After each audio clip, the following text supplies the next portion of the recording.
Hey everyone, welcome back with Bino Mac, where today we are going to continue once again our playthrough of ECW House Party Mixtape. Of course, this is a ROM hack originally based off of WWF WrestleMania 2000, made by the Aki Corporation for the Nintendo 64. But G.M.Spectre here, he takes that game and he switches up the rosters, the menus, the arenas and stuff like that, as you can tell as well. And this is essentially, if you haven't figured it out by now, I don't know why, maybe you decided that you got recommended this video and you're like, oh, ECW, I'll start this video on the 14th part of this playthrough. And, so just in case if that's what's happening, yes, this is pretty much an ECW All-Stars mod, or ROM hack, I should say. ROM hack is where it's playable on real hardware still, and as you can tell by the graphics, they look exactly how they would if Aki made an ECW game back in the day, which is just so awesome. And we're playing as Robert Van Dam here, and we got Bill Alfonso as our manager, which is pretty awesome. And then, our tag partner is Sabu to complete the proper tag team there.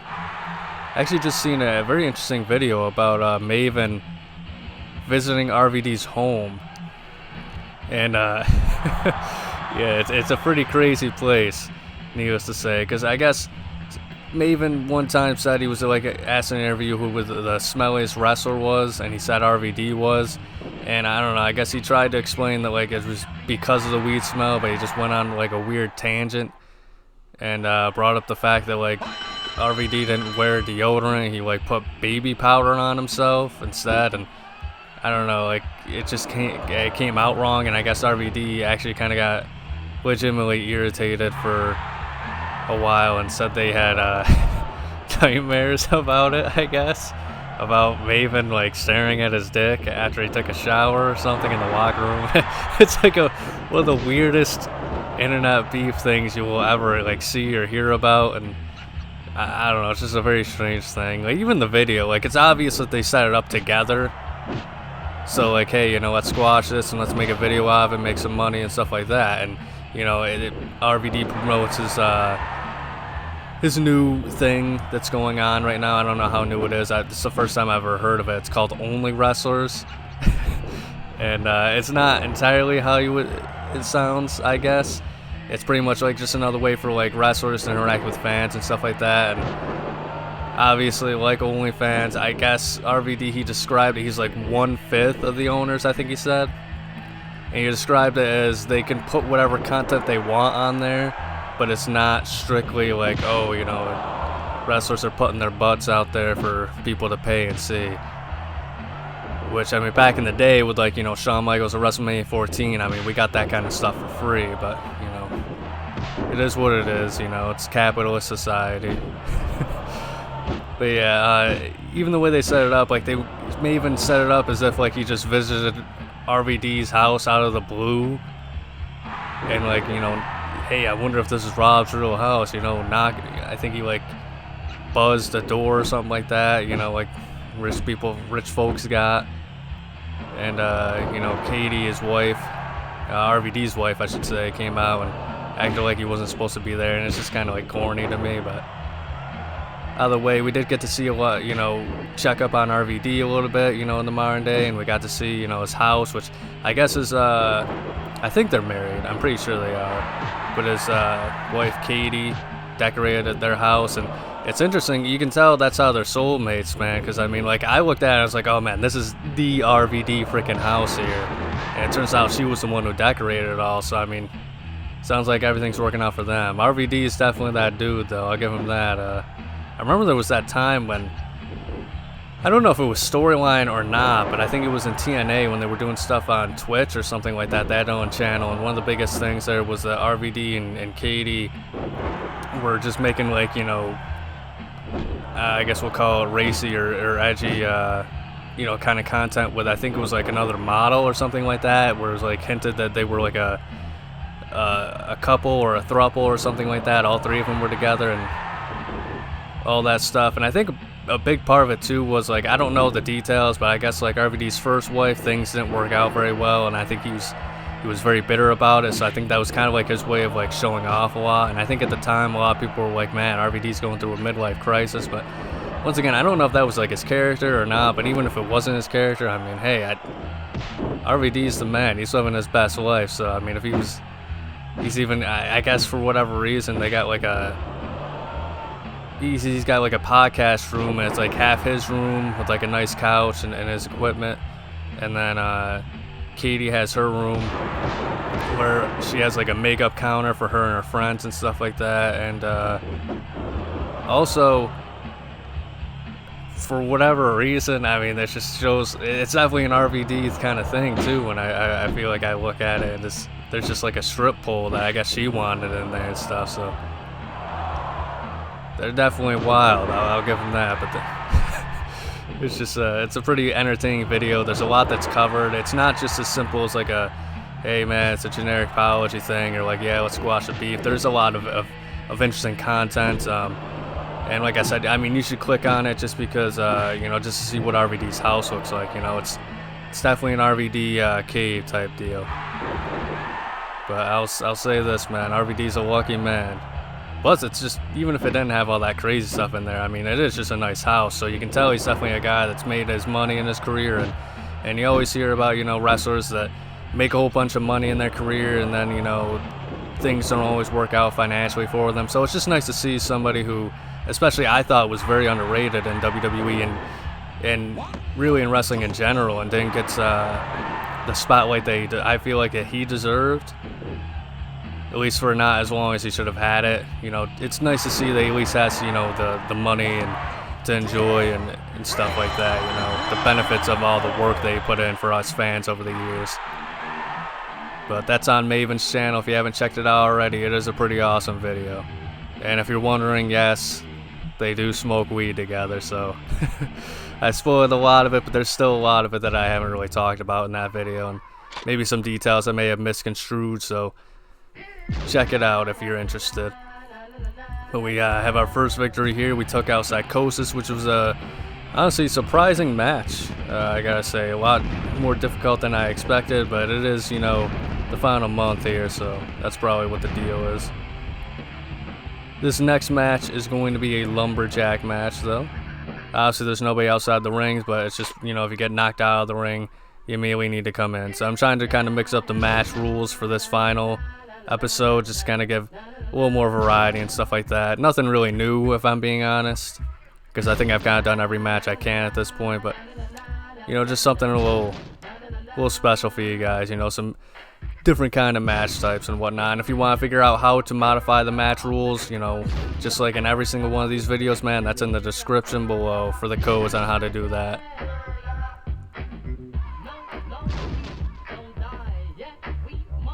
But also, some more exciting news is that, you know, it seems like two of the legends in the ROM hacking scene at this time, you know, they've gotten back into it. So G.M.Spectre, I would say, you know, honestly, the creator of this ROM hack, I wouldn't say he was really out of it, because honestly, even when he was done with this, you know, he has recently released WrestleMania 10 SK Styles Edition with the upgrades, you know, new managers, new characters, some updated skins and stuff like that. And then in WCW Saturday Night, obviously there were some updated skins. Sting's, you know, his outfits were upgraded a lot, and, you know, we got the Great American Bash face paint, and that looks awesome.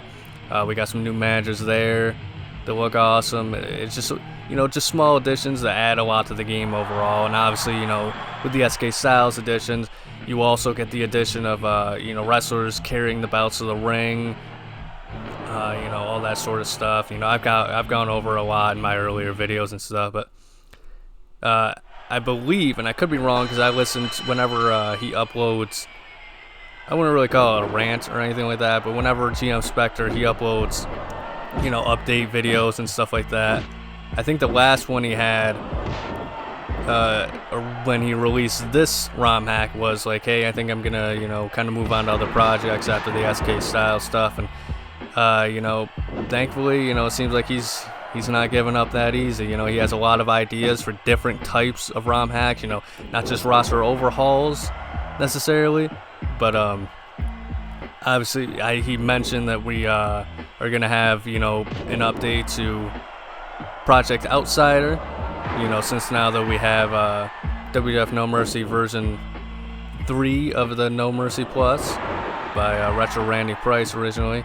So, you know, he updated Project Outsider when version 2 got released, which is Outsider Plus. I don't know what this one's going to be called, but, you know, it sounds like he's going to be working on Project Outsider, you know, Plus 3 or something. I don't know what the name's going to be.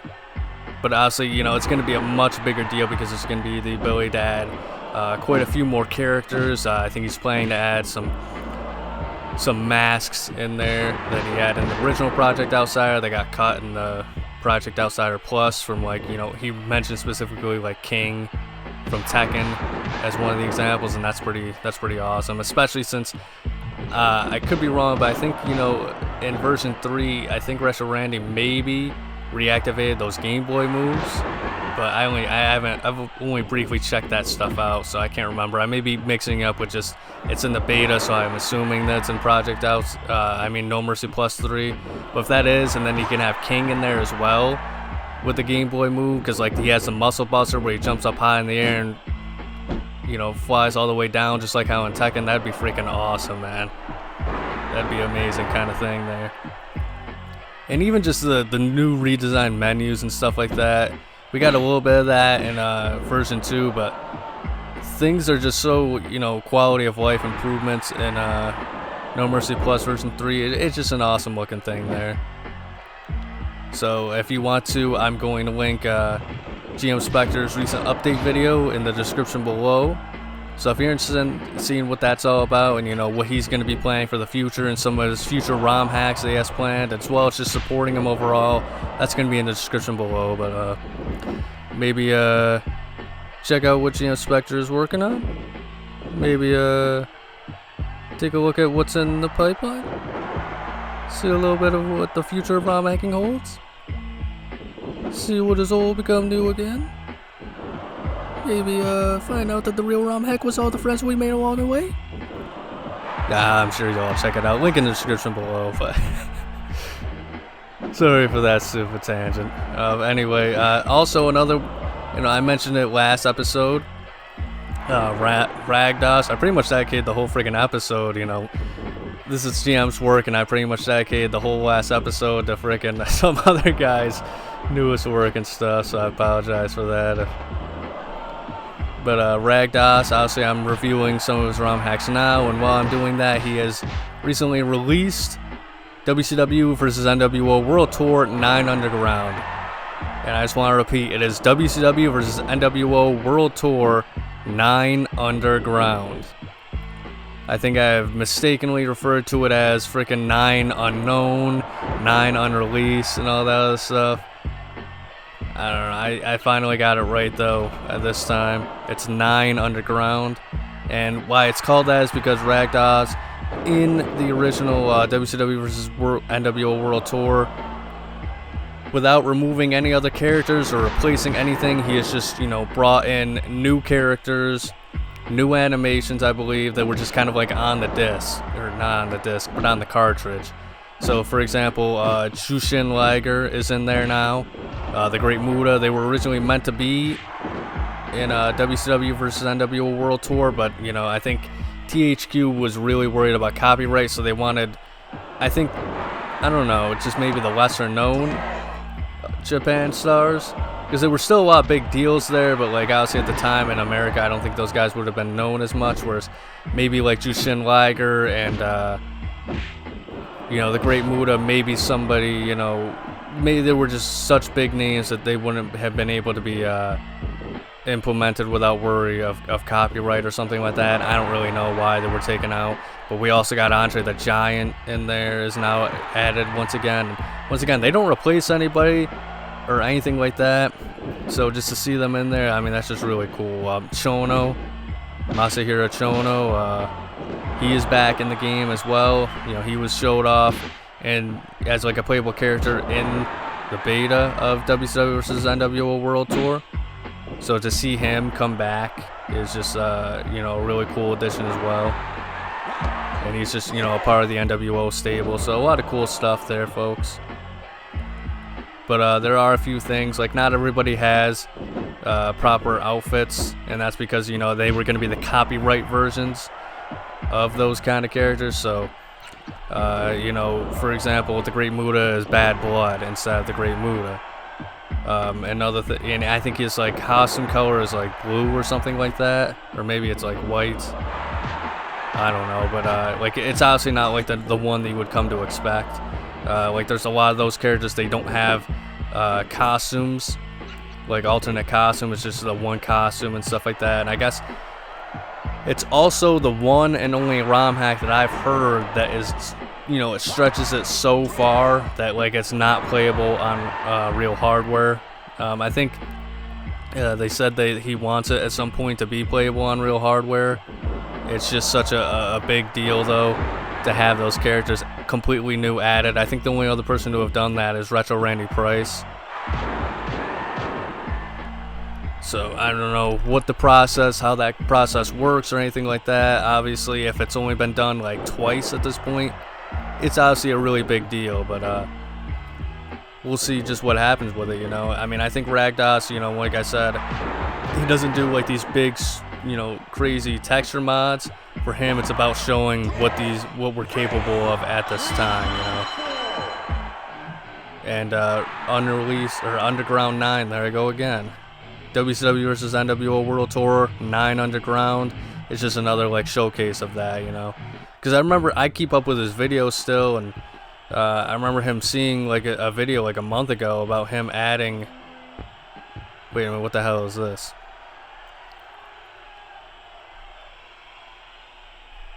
What the hell?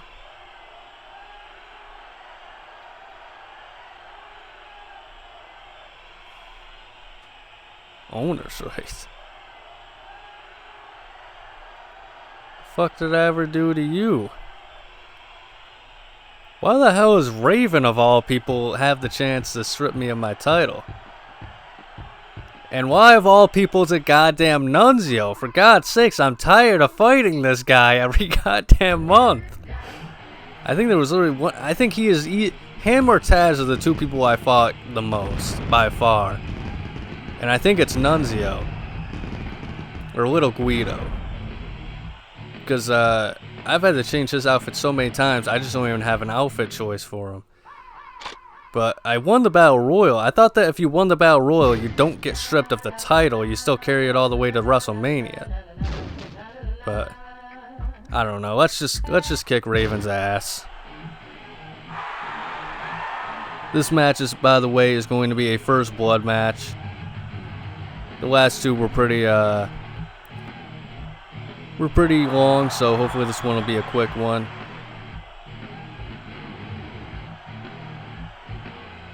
But I don't know, I'm kind of worried now. I better get my damn like title shot again at Hostile City Showdown, or else I'm gonna be kind of pissed.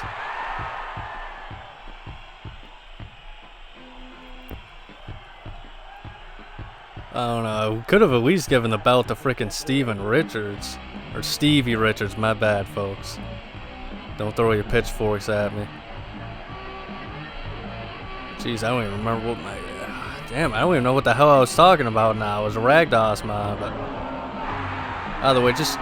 I'll link a video about it in the description below.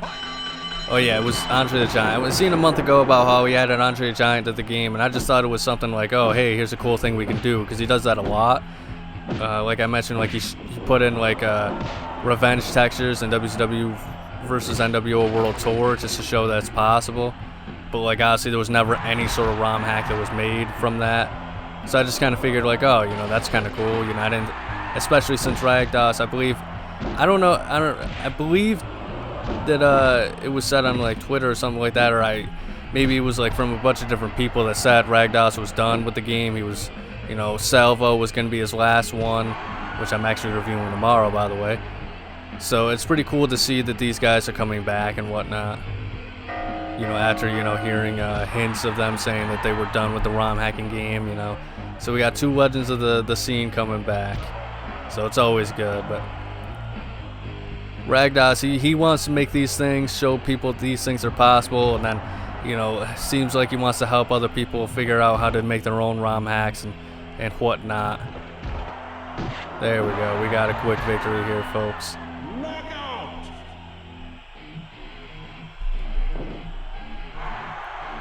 So, I mean, I don't know. RagDas, he's a pretty cool dude. He's a rad dude in my books.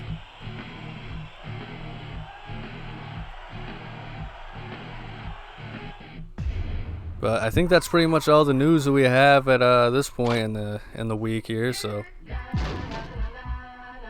speaking of Stevie Richards, you know, he's also, I mentioned Maven earlier. Maven, it's kind of crazy, just how big of a deal he's kind of gotten. You know, he's way more popular now, just as like a YouTuber that talks about some things in wrestling, than he ever was as like a wrestler. It's really crazy when you think about that.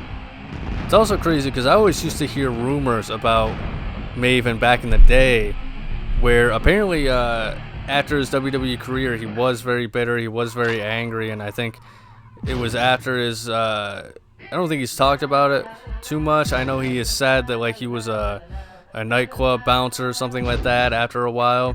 I think it was maybe either before he was on the shopping network, or it was after he got fired for that because he had like pill problems and stuff like that. Thankfully he was able to beat that addiction, it seems like.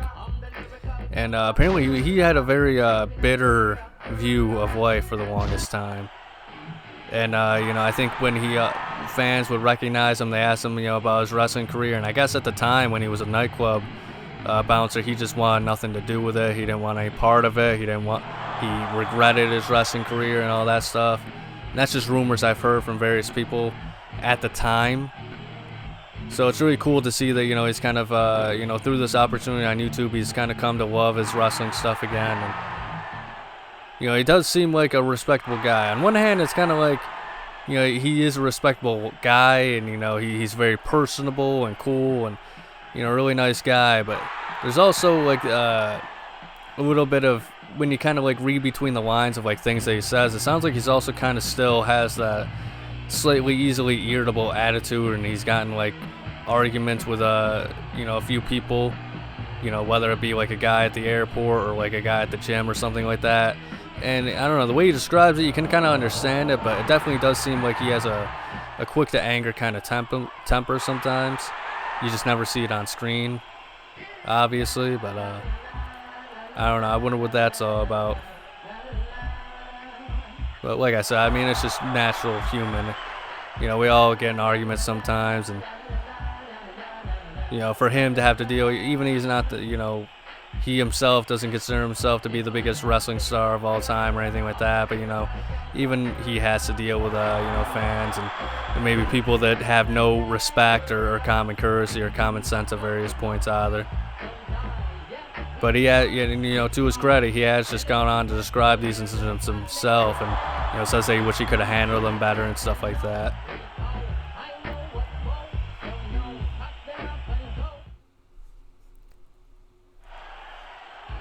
And then with this last match, by the way, folks, it's just a normal tornado, no DQ, no rope tag team match. I was thinking about, okay, maybe we can have this as a regular one. It's just like a final thing, you know. But I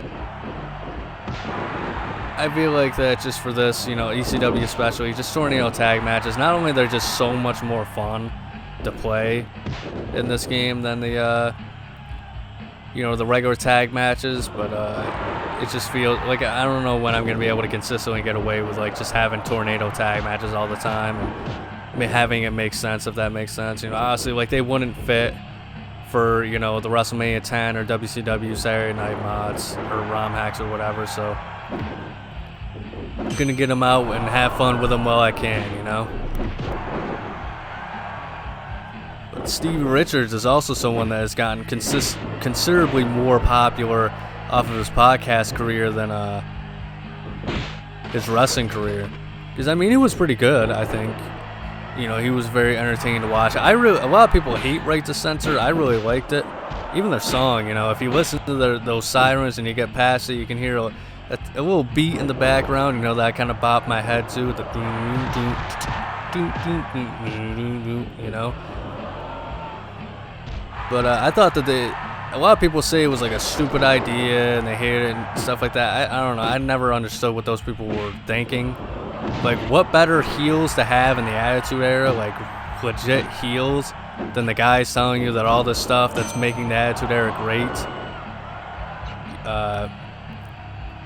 is actually, you know, terrible and immoral and all this other stuff. But I think that's just kind of people that just, I don't know, don't really understand how wrestling works sometimes. Like, wrestling is a lot different than what it was back in the day. Like, obviously, you know, it's all entertainment and people aren't, you know, it's not all about like realistic heel heat and stuff and actually getting the people to hate you and stuff anymore, which I can understand and grasp. But like, for people to say they're like, oh man, I actually don't really like these guys, what terrible characters, what was WWE thinking? Like, that's just silly to me. Something I will never really understand. Like, say you hate the characters and stuff like that and hate, you know, right to censor, but I don't know. And a lot of people also, I feel like they just don't like that because of their pettiness with Vince McMahon. Vince McMahon's a huge asshole, and obviously we don't even need to really go over all the terrible things he's done and stuff like that. We've heard it like a million times. I've gone into it a million times, but for some reason a lot of people associate that gimmick with Vince McMahon because it was created as like a, you know, a parody of the Parent Television Council. And because of that, because it was based off of that, it's just automatically terrible because it's petty. And yeah, I thought it was just all fantastic. Even with The Godfather turning into The Good Father, and Val Venus dropping his, he had admittedly dropped it for a while at that point, but dropping his whole ladies man porn star gimmick and being converted into the cult. I mean, that's just great heel classic wrestling stuff there.